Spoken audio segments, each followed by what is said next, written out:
Throughout the history of Nickelodeon, there have been countless stories of shows being poorly treated by the network, airing episodes out of order, delaying some for years, overexposing anything that makes them money, cancelling shows for no reason, even if they do well, which they can't due to the high standards Rugrats and SpongeBob have set.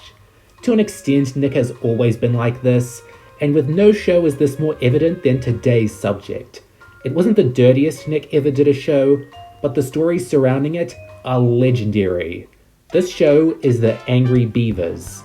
Centering around zany beaver brothers Norbert and Daggett and their surreal misadventures in a North American forest, the Angry Beavers had 90s Nickelodeon written all over it, being silly, enduring, and childlike fun for pretty much anyone. But sadly, I haven't seen much converse surrounding it online that doesn't turn around to Nick's actions toward it. I'll have to bring them up, but I don't want to dedicate too much of this review to it, because it all happened 20 years ago, and I want to tell you if this show has stood the test of time and can be enjoyed today. The Angry Beavers was created by Mitch Schauer, in what is probably a familiar story to my followers by now. Started drawing cartoons at a young age, graduated from the California Institute of the Arts, worked his way up through the animation industry, working as an artist for studios such as Filmation, Hanna-Barbera, and Film Roman, before briefly settling into the now obscure Gunther Wall Productions in 1991. During his time there, Nickelodeon requested for the company's staff to start coming up with new ideas for Nicktoons. Mitch came up with 3 ideas, but ultimately settled on a show about beavers. This is because he found them to be such fascinating animals, for reasons I'll get to soon enough. He completed the pilot, Snowbound, about beaver brothers trying to stay sane during a long snowstorm, and Nickelodeon really liked it, but a few things were changed between the short's completion in 1994 and the show's first broadcast on April 19, 1997, after the 10th Annual Kids' Choice Awards. Norbert's personality and design were completely overhauled to make him more distinct from Daggett, who didn't need much tweaking, and their dam was also redesigned to be more colourful. Otherwise, the core idea of beaverly brotherly love wasn't tampered with. So when it aired its first season, things went swimmingly. Kids liked it, ratings were good, and it even managed to snag a few awards. But as the show kept pushing itself further into new directions, some people at Nickelodeon got a little edgy around it. Hot off the heels of Ren and Stimpy and Rocko's Modern Life, the Angry Beavers wasn't afraid to be naughty or push immaculate taste every now and again. But compared to its predecessors, it only really found itself with one censorship controversy. In the Season 2 episode, Alley Oops, which aired in the fall of '98, Norb tells Dag to shut up. There were a few complaints about this, because some people did have hang-ups about that phrase being said on television back then. That's understandable. What someone at Nick did to censor the episode was simply put a bleep sound over it, which drew in far more complaints. After that, it was dubbed over with Shush Up, and now the whole thing is a cartoon urban legend. This is the most public example of the leash held onto this show by Nickelodeon executives, but it was apparent in other ways. Some later episodes, like The Legend of Kid Friendly and Yak in the Sack, appear to rebel against what suits thought they wanted out of them, and made stories and jokes out of the odd demands that were entertaining to anyone of any age, especially their target audience of kids. But during production on Season 4, they went too far, making the episode Bye Bye Beavers, where Norb and Dag now know their cartoon characters, and among some out there gags that were sadly never animated, they proceed to call out Nickelodeon for their policy on reruns. So you see, it's all for the better. Right. Even though we're vanishing, we'll be back over and over again at virtually no cost to the network. That's great, Norby, Yeah. Nick. It's like immortality without having to show up every day. Exactly. I'll link the recording track in the description. It's an amazing listen, but it was apparently too meta for Nick to make, and the show was cancelled on the spot. In a cruel twist of fate, airings would get more and more rare on the main channel, with the last episodes airing on November 11th, 2003, 22 months after the next to last episodes, before whatever was left was burnt off on the Nicktoons network in the summer of 2006, 6 years after production ended. It's a sad ending, and all too common for Nicktoons nowadays. It all makes for a fascinating talking point, but I hate to see it take up a majority of the Angry Beavers legacy. I won't bring it up starting from now, because there's plenty to unpack with the show's actual contents, its world, its comedy, its storytelling methods, and what separates it from other Nicktoons. All right, Dagioplaste. Why don't you take over? Pick someone else, Norb. This show is about a duo of North American beavers, Norbert and his younger brother Daggett, getting kicked out of their parents' house after they have a second litter. After a few misadventures on the road, their new dam kind of builds itself, and they live there, very close to a forest that also has a colourful cast of anthropomorphic animals. But they're not too important. This show is called The Angry Beavers, and it definitely lives up to the beavers part. The show is almost all about them, so characters shouldn't be too hard to review.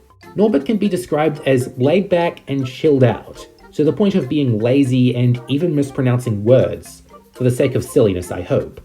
Indeed, he doesn't cause that many problems and is usually the show's closest thing to a straight man.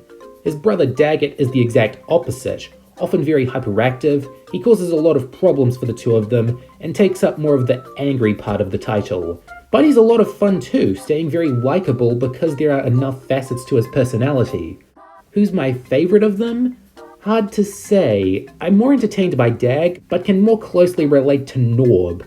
I'll leave it at, they're a fantastic duo for now. But the rest of the cast is a different story.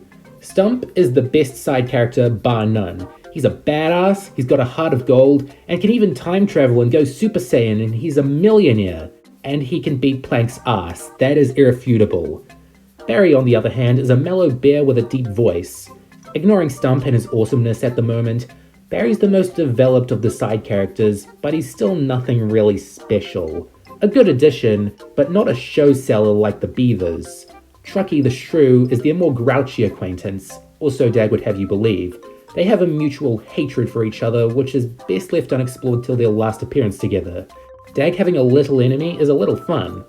Bing is a comedian who talks really fast, and the Beavers hang out with him because they're the only friends he has. Rather sad, but he's got some funny moments, and it conveys that people won't like you if you're always up in their faces. Good lesson for kids, fantastic lesson for adults.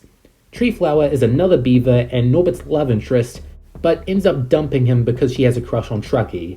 It's weird seeing a just friends outcome like this in a kids show, but I'm all for it. She still doesn't have the deepest personality though. The show's most apparent villains are the Scientist, an incompetent pair who tend to spy on the Beavers, barely knowing anything about them, or the rest of the world for that matter. They're more hit or miss. Sometimes they're great, sometimes they're a bore. The Beavers' family I'll save for later, since they're some of the only other characters who develop and change over time, and that just leaves Oxnard Montalvo and Bill Licking.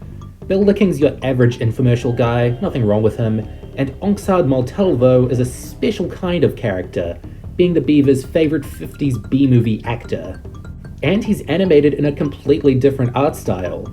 He's a great little interest the Beavers share, even if he only appears in the flesh in the Halloween episode. You know, the Halloween episode. But to be real, the cast on this show is okay. Not the worst I've ever seen, but not the best. They, and a couple others I didn't mention for time and because I couldn't remember them, are always upstaged by Norbert or Daggett, who are great no doubt, but are just barely able to carry a show by themselves. Other 90s Nicktoons had distinct and memorable ensembles that orbited around the main character, but they could be fun on their own and trusted to carry their own stories, which I can't really say about the Angry Beavers supporting cast. Some of these guys really are just cartoons. Hey, I have an idea. Let's sing us a good old-fashioned sea shanty. Aye, aye, lady. That's I laddie. Whatever. The first season provides a lot of setup for the show, its world, characters, and sense of humour, but also some payoff. The Beavers move into the forest, meet their friends and enemies, and go on a lot of crazy adventures. Seriously, this has got to be their craziest season in terms of story ideas. They go to a lot of strange places around the world, and even into outer space. Where do you go from there? Well, getting funnier is the first step.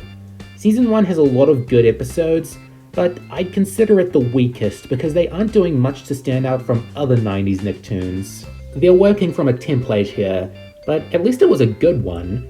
I'd still recommend starting here so you see Norb and Dag start bonding more closely in these crazy situations. That makes their banter in the later seasons mean more.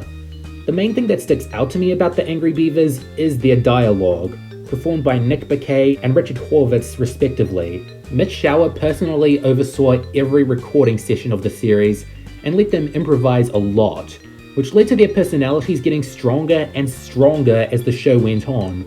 Norb isn't the same without his funky speech patterns, and Dag isn't the same without his rodent grunts or liking of the word spoot and its derivatives. And they really hammer home that they're beavers. I learnt a lot about the little things through watching this show, because some of these plots manage to translate beaver habits into comedic situations. Long in the Tooth, the episode where Norbert lets his front teeth grow long to look cool, ignoring the fact they could grow into his brain and kill him, is a good example. But I also like the part in You Promised where Daggett reveals how he remembers a promise Norbert made for a year. He wrote it on his second pair of eyelids that beavers have so they can see while swimming. But again, later episodes would do these sorts of things in bigger and funnier ways. Same with the animation. This is the only season credited to Games Animation, the others are credited to Gunther Wall Productions, and Games did a serviceable job.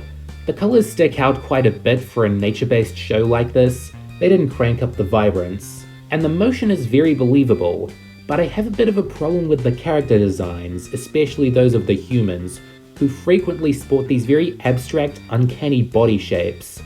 I know they're trying to show that us humans are weirder than animals in some ways, but there's a reason you see humans a little less in the later seasons, and they have a more unified design mentality then.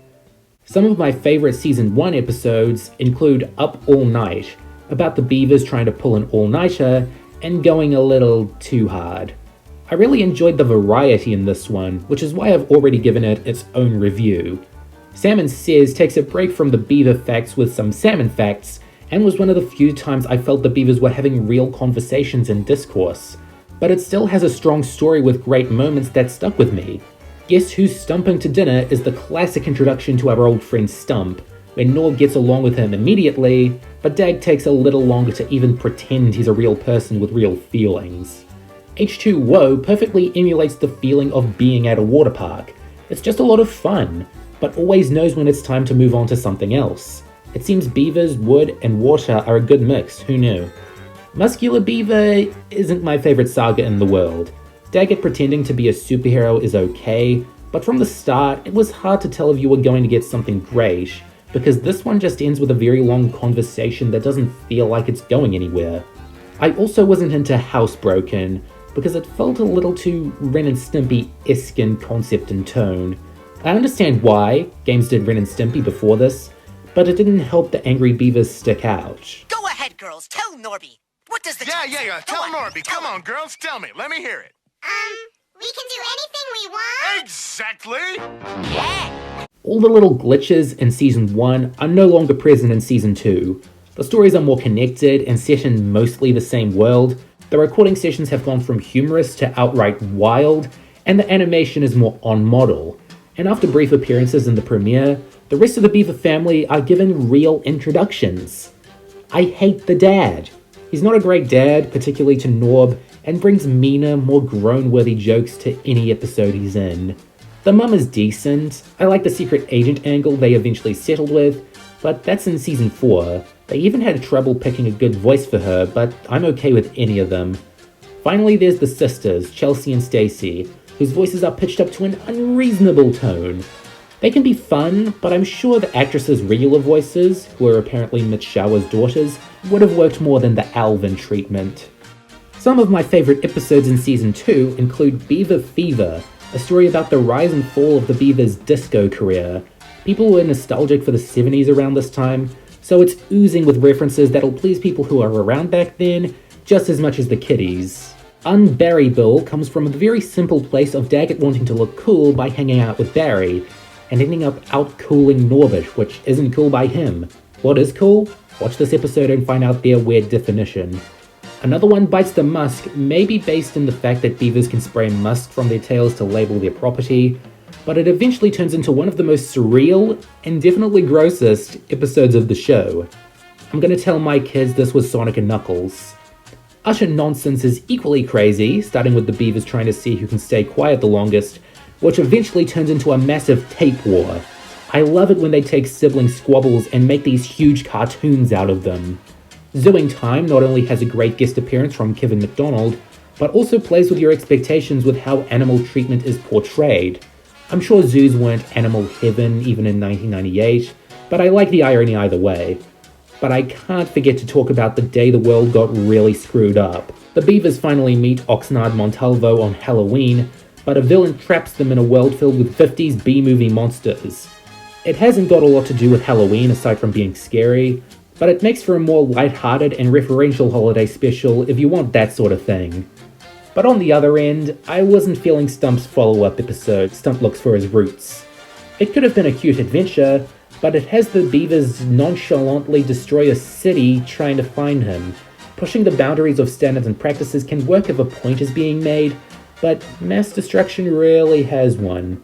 Endangered Species has a neat premise of Dag being happy to get more attention from the scientists than Norb, but I hate seeing all the pain Norb has to go through. That might just be me though, I'm sure others would find it funny. But I want to move on to Season 3. European beavers don't retake the dams. They do not have dams. They burrow on the river banks and save their energy for the higher pursuits. You've heard this from me, 4 times already? But Angry Beavers is another show that I'd say peaked in its 3rd season. There wasn't much in Season 2 they needed to buckle down and improve upon, so they just needed to do what they did then, but with more fun. And I think after 2 years of the supporting cast being kind of forgettable, that they were more fleshed out and given better material this season. Not a lot, but just enough to not make the Beavers feel so alone. One change you'd notice if you have a keen eye is, starting with Creature Comforts, they switched from traditional cell animation to digital ink and paint. The designs don't change, but the colors are more vibrant, which I'm perfectly fine with. It makes it feel like the show still wants your attention. And it earns it. Spooky Spoots is a paranormal fever dream about ghosts that just start the episode being friends with the Beavers. I can never get enough of that. Or the crazy visuals in the superior Nicktoon Ghost Zone. Pass It On is the series' best showcase of the secondary characters, as they all tell a round-robin campfire story. It's not just about the characters and their personalities, it's about their imaginations too. I'm Not an Animal, I'm Scientist Number 1 is another pretty good episode about the scientists. As you can see, the one with glasses gets turned into a beaver and basically creates Beavertopia. But like all utopias, it has a catch. A scientific catch. Brothers to the End is the Y2K episode, where on the eve of New Year's 2000, the Beavers are called upon by the previous Millennium's god to create the next one, and are given godlike powers and free reign to run around and be as outlandish as possible. Another visual bouquet. That's followed up by my favourite episode, Euro Beavers, where after hibernating, Norb picks up the habits of a variety of different European countries. Never have I seen so much cultural mockery in 11 minutes, but that's the 90s for ya.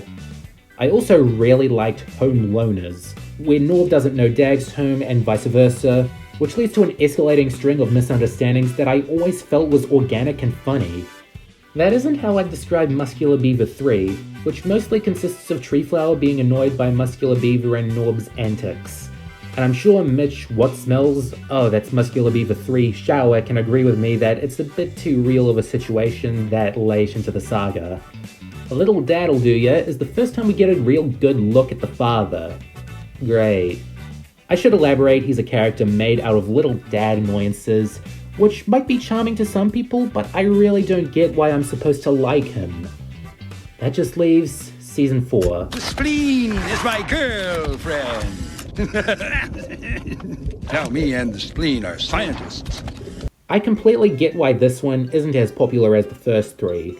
For one thing, it aired less, so people are less familiar with its episodes, and the stories usually aren't as tight as they were before. It's turned into a complete improv exercise. It kinda reminds me of Rick and Morty sometimes, with just how into their roles Nick and Richard have gotten. But the ideas they're given are just that, ideas that are transformed into stories while you're watching the episode, not during the writing phase. Which is why they're some of the wildest since Season 1, so if you like that style, this will be a great note they're going out on. Just wish they made that rock opera about the Black Death, that would have been a sight. But I'm happy with the episodes they closed out with, like All in the Colony. Daggett gets an ant farm that grows out of control and turns the house into an ant farm. It has this eerie atmosphere that reminds me of an Invader Zim episode. Canucks Amok sees the Beavers face off against Canadian trespassing beavers. And while you could have convinced me the show was set in Canada before this, beavers, forest and all, This is still a fun watch with digs at both Canada and America.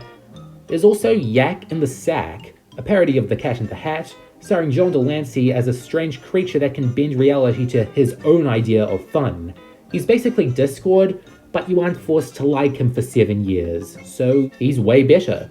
Damnesia is about Norbert getting damnesia, completely different from amnesia, and as a completely new beaver, changing his tune with Daggett. But the fact Dag still misses his older brother is very touching and shows how much they've learned together. Lastly, Specs Appeal doesn't just have the best title of the whole show, but also one of the silliest premises. The beavers get a pair of invisible glasses, which are actual invisible glasses. Shenanigans ensue, but fun shenanigans, unlike the last couple episodes I didn't care for. Fat Chance was about Norb trying to fatten Dag up so he doesn't freeze during hibernation, a valiant effort that's just too creepy and gross for my tastes. But my least favourite episode was Big Fun, starring this bunny bodyguard from a previous, much better episode, and his stereotypical Italian-American family driving Norbert and me completely nuts. Lastly, Dag Con Carney was one of the most forgettable episodes of the series. The carnival's in town, and Daggett wants to work there. It could just be that I've never gone to a carnival before, but a lot of the jokes here didn't land for me. But most of the rest of the show is really good. While the character roster at large could have been more fleshed out, and it's not close to high art, The Angry Beavers is a fun, engaging show about brotherly love and adulting that's aged much better than a lot of other Nicktoons from the time. If it were to ever come back in any form, I think it should be as a podcast. Don't ask me what they'll do or talk about.